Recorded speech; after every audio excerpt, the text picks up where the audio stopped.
Hello everyone, कैसे हैं आप सभी लोग। उम्मीद करती हूँ कि बढ़िया होंगे। आज है 23 अप्रैल और स्टार्ट करते हैं हमारे आज के इम्पॉर्टेंट आर्टिकल्स का एनालिसिस। इसमें हम the Hindu, Indian Express, Mint वगैरह और बाकी कुछ सोर्सेज से कुछ इम्पॉर्टेंट आर्टिकल्स लेंगे और डिस्कस करेंगे। सो बिना देरी के स्टार्ट करते हैं आज के पहले न्यूज़ के साथ, जो है चाइल्ड केयर लीव से रिलेटेड।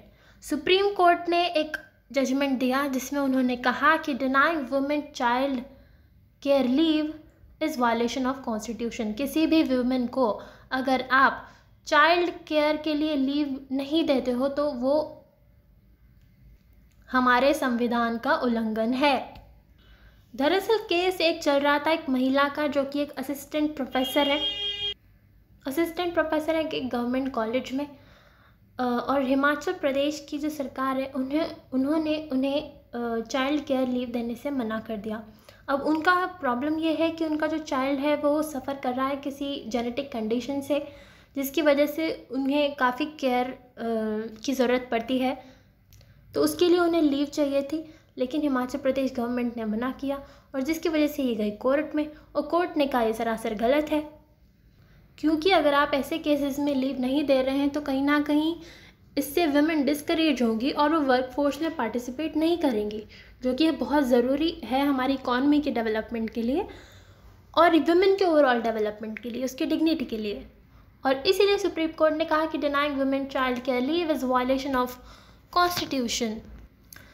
सुप्रीम कोर्ट ने यह भी कहा कि participation of women in the work force is constitutional entitlement bye article 15। Article 15 कहता है किसी भी तरीके का कोई भी डिस्क्रिमिनेशन नहीं होना चाहिए।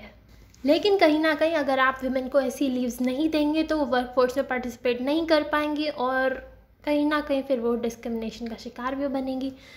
तो इसीलिए कहा कि ये सरासर गलत है और ये नहीं होना चाहिए। So in the absence of child leave a mother may be constrained to leave the work force.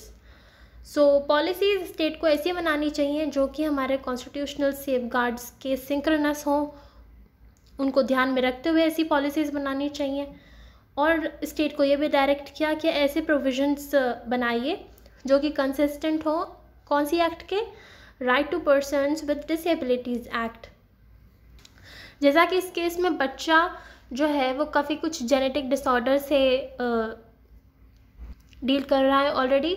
सो इस केस में ऐसे केसेस के लिए कुछ स्पेशल प्रोविजंस होने चाहिए जिसमें मदर को थोड़ा एक्स्ट्रा लीव्स दिया जाए। इस तरह से उन्होंने बोला, ये बात थी। आई होप आपको समझ में आया हो। बढ़ते हैं अब आगे। नेक्स्ट केस आता है प्रेगनेंसी टर्मिनेशन का।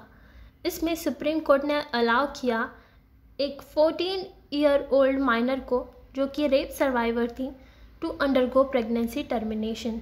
क्योंकि ये बहुत ही एक एक्सेप्शनल केस था, इसलिए उन्होंने इस केस में टर्मिनेशन अलाउ किया।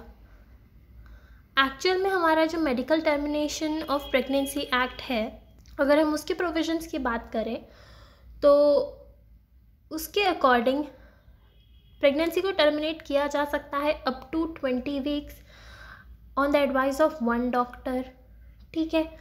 और 20 से 24 वीक्स के तक भी किया जा सकता है, लेकिन कुछ ही केसेस में, जैसे कि रेप सर्वाइवर्स हो गए या फिर माइनर हो गई या फिर डिफरेंटली एबल्ड वुमेन हो गई, ऐसी कुछ कैटेगरीज बताई हैं। सिर्फ उन्हीं केसेस में 20 से 24 वीक के बीच भी जो है प्रेगनेंसी टर्मिनेशन अलाउ की जाएगी, लेकिन उसमें 2 रजिस्टर्ड मेडिकल प्रैक्टिशनर्स की एडवाइस ज़रूरी होगी। और अगर बियॉन्ड 24 वीक्स जाना है तो उसमें सब्सटेंशियल फीटल एबनॉर्मेलिटीज़ होंगी, तभी अलाउ किया जाएगा, and that too on the opinion of state level medical board. तो ये तो हो गए हमारे provisions medical termination of pregnancy act के। अब अगर इस केस की बात करें तो इस केस में जो एफआईआर दायर की गई थी वो ही beyond the period of 24 weeks के बाद की गई थी, जो कि हमारे मेडिकल टर्मिनेशन प्रेगनेंसी एक्ट में दिया गया है कि उसके बाद प्रेगनेंसी सिर्फ किस केस में किया जा सकता है, जब फीटल एबनॉर्मेलिटीज़ हो।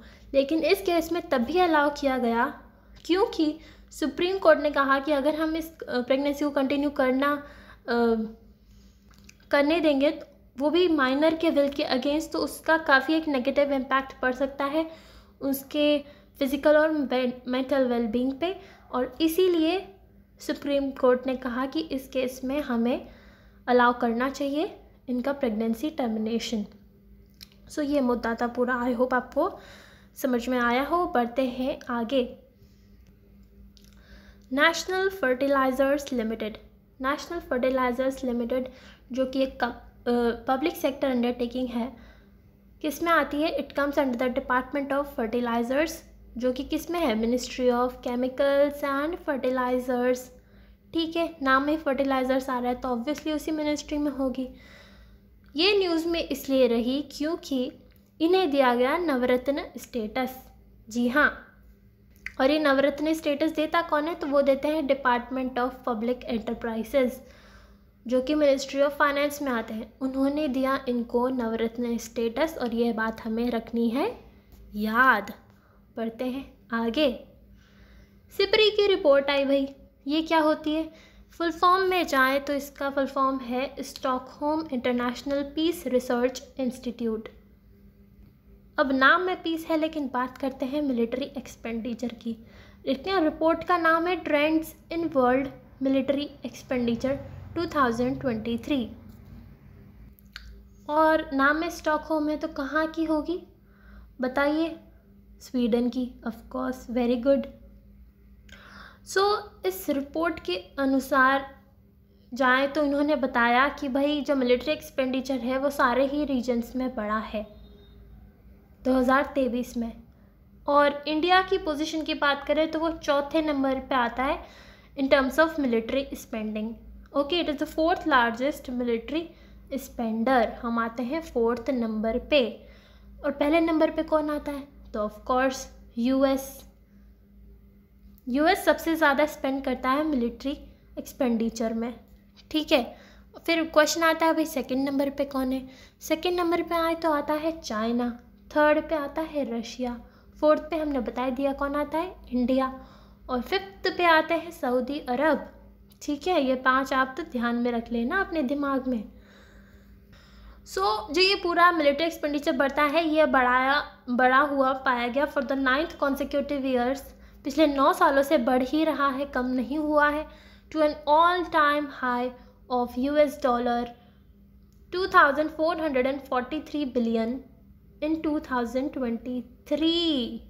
ठीक है, an increase of 6.8% in real terms from 2022। 2022 से देखें तो 6.8% की इंक्रीमेंट हुई है। It is the steepest year on year increase since 2009। Okay, आगे बढ़े। अब आ गई बात समझ में? Very good. नेक्स्ट आता है थ्रिसुर पूरम फेस्टिवल। ये फेस्टिवल क्या है? ये एक तरीके का फेस्टिवल है जो कि केरला में मनाया जाता है। ये एक एनुअल फेस्टिवल है, हर साल बनता है। कुछ रिचुअल्स होते हैं इसमें, फायरवर्क्स वगैरह काफ़ी होती हैं। काफ़ी एक इम्पॉर्टेंट फेस्टिवल होता है वहाँ के लोगों के लिए।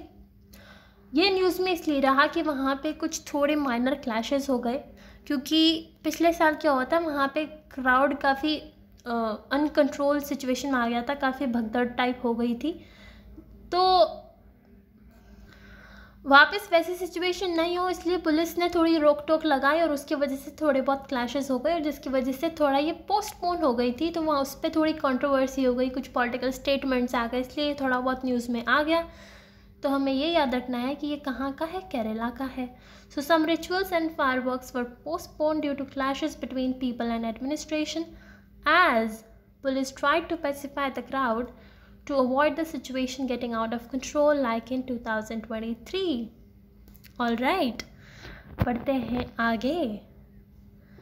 नेक्स्ट आता है सेंग खिलांग फेस्टिवल। अब मुझे कोई आइडिया नहीं है मैं इसको सही से प्रोनाउंस कर रही हूँ या नहीं, लेकिन मुद्दे की बात पे आते हैं, हमें न्यूज़ से मतलब है। ठीक है, 34th सेंग खिलांग फेस्टिवल कंक्लूड हुआ मेघालय में सेलिब्रेट करते हैं इस फेस्टिवल को। पहले तो ये पॉइंट इम्पॉर्टेंट है, मेघालय में। ठीक है, और ये काफ़ी एक इम्पॉर्टेंट फेस्टिवल है उन सभी लोगों के लिए जो कि खासी ट्राइब को बिलोंग करते हैं। खासी लोग होते हैं ना, आपने पढ़ा होगा गारो खासी जयंतिया। तो जो खासी फेथ के लोग हैं वो काफ़ी बिलीव करते हैं, मतलब उनका एक काफ़ी एक इम्पॉर्टेंट फेस्टिवल हो जाता है ये। So it holds immense significance for believers who follow the Khasi indigenous faith. It is a time for of unity and celebration, एकता वगैरह को सेलिब्रेट करते हैं ये चीज़ इस फेस्टिवल के through, under the stewardship of Seng Khasi Seng Raij. And at the heart of the festival is the symbolic exchange of the monolith. ये कोई मोनोलिथ इसमें एक्सचेंज करते हैं किसी पत्थर को। And it is a cherished tradition that symbolizes the enduring spirit of unity among believers. एकता को काफ़ी प्रमोट करते हैं इस फेस्टिवल के थ्रू। और खासी लोगों की बात करें तो it is an indigenous ethnic group residing in the eastern part of Himalaya. Himalaya नहीं, मेघालय। मेघालय के ईस्टर्न पार्ट में रहते हैं इन द खासी and Jaintia hills of north eastern India. ठीक है, इसी के साथ होती है हमारी आज की न्यूज़ ख़त्म। आई होप समझ में आई हो। Thank you so much. Have a nice day.